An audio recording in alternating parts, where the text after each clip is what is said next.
If you are tracking the monthly budget for a single retail store, Microsoft Excel is the perfect tool for the job. You type in your inventory, you list your expenses, and tally up local sales on a clean, organized grid. This is what we call descriptive analytics. You look at a spreadsheet to understand exactly what happened in your store over 30 days. It is a process entirely focused on hindsight. But watch what happens when a local store scales globally. The data volume exceeds the software's capacity.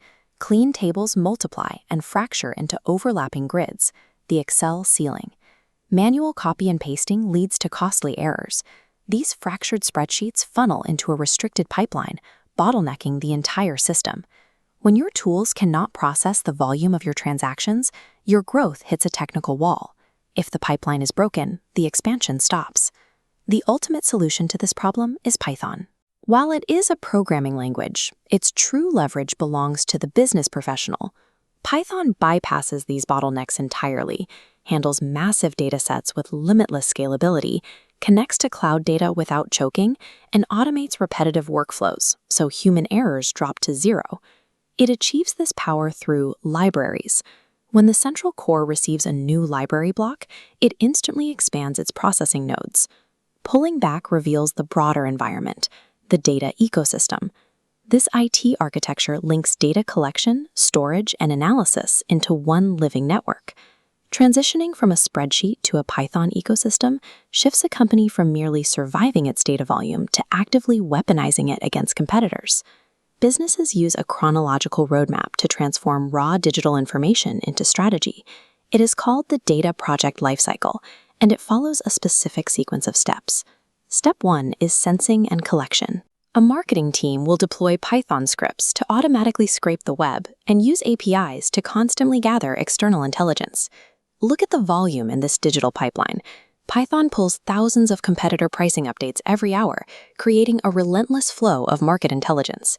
That brings us to step 2, Wrangling. An accounting department uses Python to instantly clean, merge, and format that messy flow of data, automatically eliminating redundant expense reports before a human ever sees them. Automating the cleanup ensures that accountants spend their time on strategic analysis rather than losing hours to manual data entry. Step 3 is analysis. This is where Python completely moves past the hindsight of descriptive analytics. We stop asking what happened and start asking what happens next. This visualizes predictive analytics. A machine learning library analyzes historical data and extrapolates multiple probable trajectories forward. That leads to prescriptive analytics. If an algorithm detects a spike in fuel costs, it instantly prunes the logic tree, recalculating the single optimal path. Steps 4 and 5 involve storage. Python routes these analytical outputs back into cloud storage networks, feeding the ecosystem so the algorithms continuously refine their accuracy. Advanced analytics converts statistical foresight into a competitive reflex. It allows a business to act on market shifts before a competitor finishes reading a report. In the business world, a sophisticated algorithm is only useful if the executive leadership team can quickly understand its output. Developers translate raw code into visual assets using a 3-step process: explore the data for patterns, plan the visual structure, and create the visuals using Matplotlib.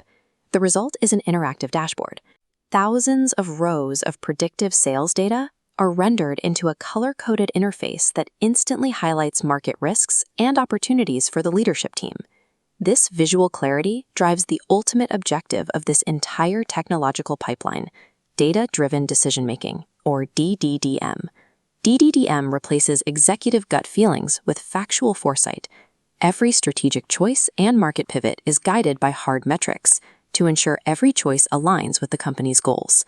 Think about the businesses you interact with every day: your streaming services, your gym, or your grocery delivery app.